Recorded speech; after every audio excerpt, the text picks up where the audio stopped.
Welcome students. Today I am going to begin with a new lesson, Lesson 9, Weathering Part 1. In today's video, I will discuss the meaning and important characteristics of weathering. Students, you have already read about endogenic forces. Endogenic forces are forces relating to or arising from the interior of the earth. But there are also forces that operate on the surface of the earth. These are known as exogenic forces. These exogenic or external forces act on the surface of the earth through several processes such as weathering, mass wasting, erosion, transportation and deposition. Let us understand in brief what these processes are, starting with weathering. Weathering refers to the disintegration of rocks by atmospheric agents at or near the surface of the earth. It happens due to a change in weather conditions like temperature, moisture and precipitation. So here you can see a boulder of rock being broken up into smaller pieces because of agents of weathering. Next we come to erosion. Erosion refers to the displacement of rocks by agents like wind, water or ice.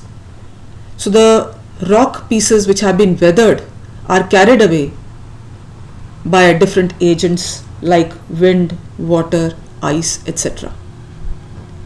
Next we have mass movement or mass wasting. It refers to large scale movement of loose materials down the slope on account of gravity.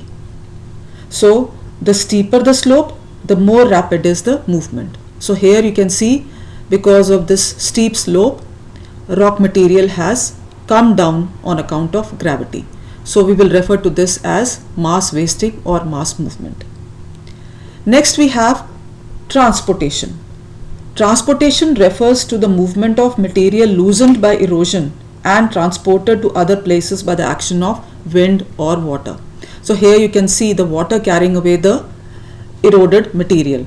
So the bigger pieces of rocks are rolling along the seabed, whereas the smaller particles remain suspended in the water.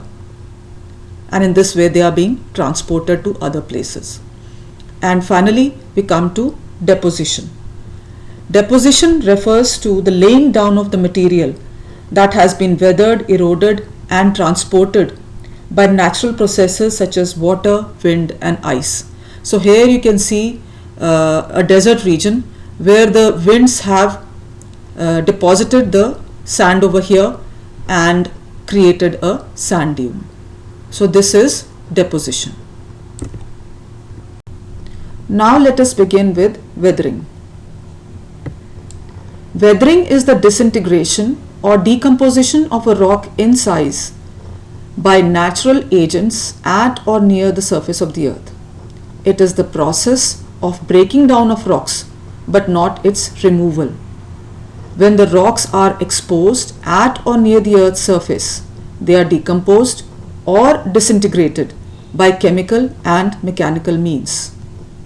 The rocks break down due to atmospheric agents like temperature changes, frost and moisture. This process is known as weathering. It is essentially a static process. This means that the broken rocks remain where they are formed.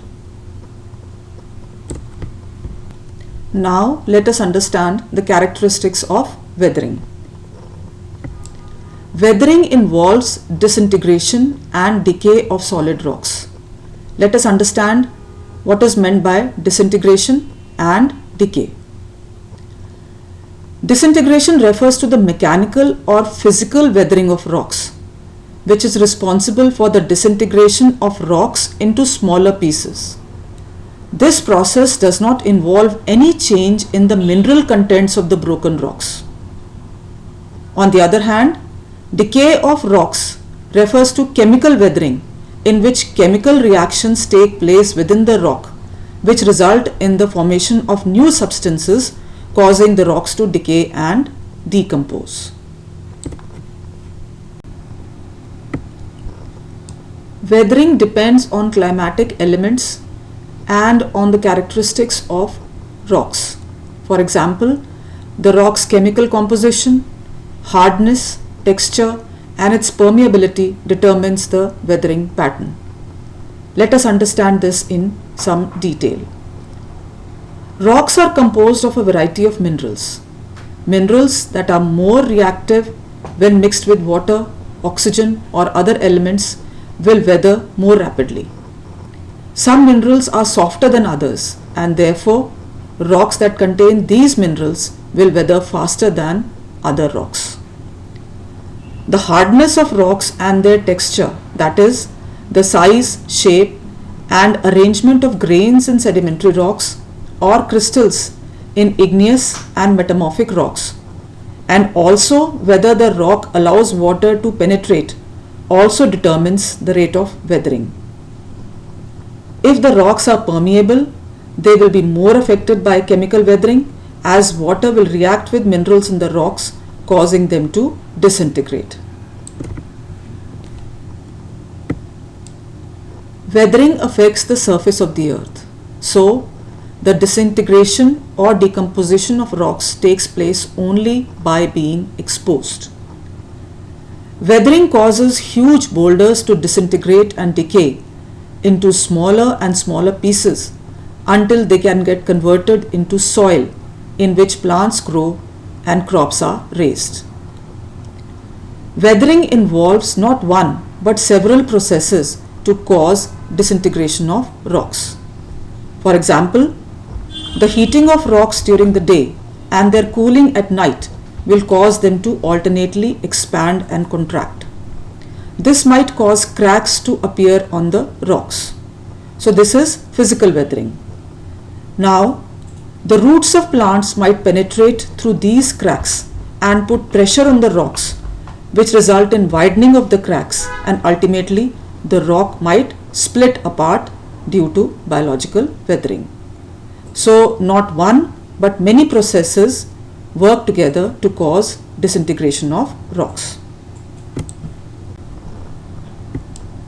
Weathering prepares the rock material for transportation by agents of gradation.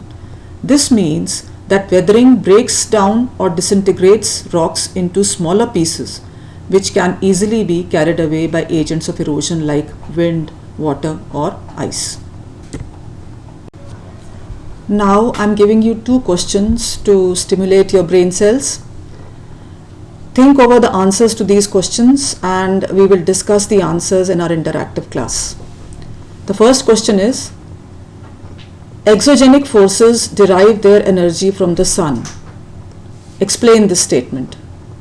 And second, weathering cannot take place on the moon's surface. Why?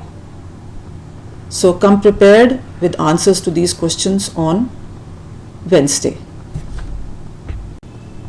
I conclude my lecture here. In weathering part 2, we will discuss physical weathering. Thank you.